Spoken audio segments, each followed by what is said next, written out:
The French president's bromance with Trump dismayed opponents of the Iran nuclear deal. But Trump's new foreign policy team may tip the balance back in Netanyahu's direction.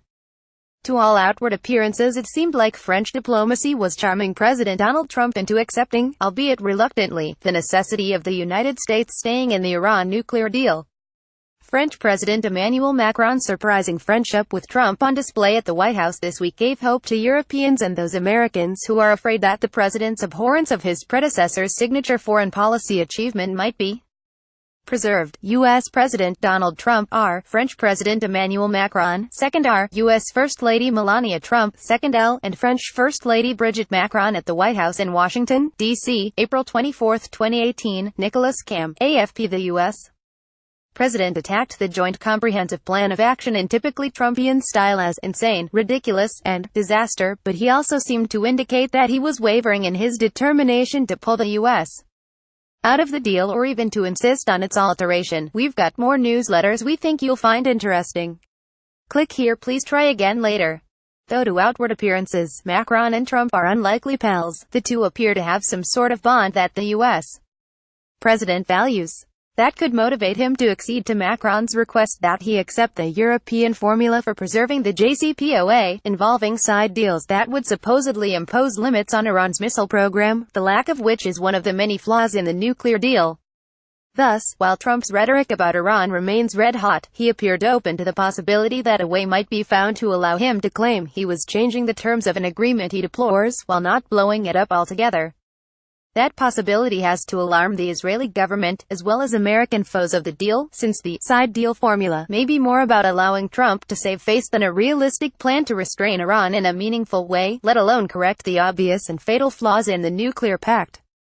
That's especially true since reports have already surfaced that the side deal on missiles the French are selling Trump will ban longer-range ballistic missiles that could reach Europe or the U.S.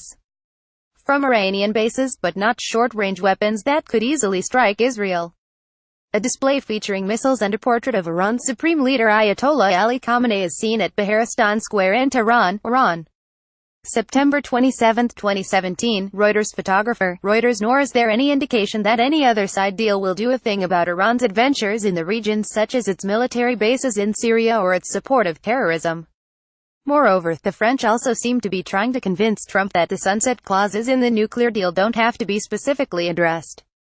Those clauses are the one inarguably disastrous flaw in the JCPOA that more or less guarantees that Iran will be able to build a bomb once the deal expires. The concept that this problem can be finessed by diplomatic understandings that will essentially change nothing about the pact seems not so much flawed as disingenuous. Yet the French hope that if the U.S. can't come up with a viable alternative before the May 12 deadline for the next renewal of the deal, Trump will follow his new friend's advice. Despite the warm atmosphere between the two presidents at the White House, the assumption that Macron's Trump Whisperer Act will ensure the survival of the JCPOA may be mistaken. Trump's instinctive distrust of the conventional wisdom of the foreign policy establishment, even when it comes in a French accent, could overcome any desire to please Macron. French President Emmanuel Macron and U.S. President Donald Trump attitudes during a state visit in Washington, D.C., on April 23 and 24, 2018. Jim Watson, Nicholas Cam, Ludovic. For the last 15 months, the struggle to control U.S. foreign policy has been seen as largely a conflict between Trump and his true believers on one side, and the adults in the administration on the other, who see their duty as keeping the unruly president tethered to reality. Such figures as former Secretary of State Rex Tillerson and former National Security Advisor Jen McMasters, as well as Secretary of Defense James Mattis, have had their successes in this regard, but Trump's lack of trust in the so-called experts on issues where he has strong convictions, such as trade in Iran, and even those where he had none, such as the Israel-Palestinian conflict, always prevails. That's why the U.S. embassy to Israel is moving to Jerusalem, and why the president still wants to find a way to amend or renegotiate the nuclear deal, to put a lid on Iranian ambitions. The other obstacle to Macron's objective is the fact that Mike Pompeo and John Bolton have replaced Tillerson and McMasters. Both are, like Trump, strong opponents of the Iran deal and convinced it must be scrapped or changed. After Macron goes home, the pair will have weeks to continue to work on Trump, meaning that, as is typical with this president, the persons who have his ear at the moment will always have more influence than someone who isn't there.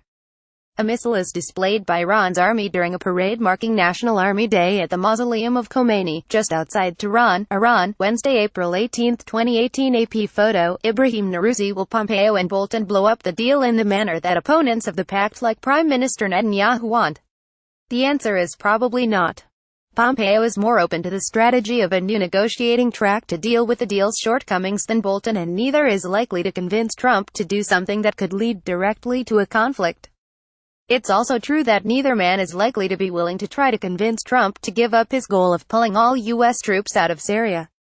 That means that even if the U.S. rebuffs the Europeans and embarks on an effort to change the deal, Trump is probably going to do nothing about Iranian activity in Syria and Russia's support for their presence. That is something that is a more immediate threat to Israeli security than the long-term peril that the nuclear deal presents. On this issue, Netanyahu will be disappointed with U.S. policy even if Macron doesn't get his way on the JCPOA. But Pompeo and Bolton will be able to play on Trump's contempt for the experts that produced the Iran deal he hates.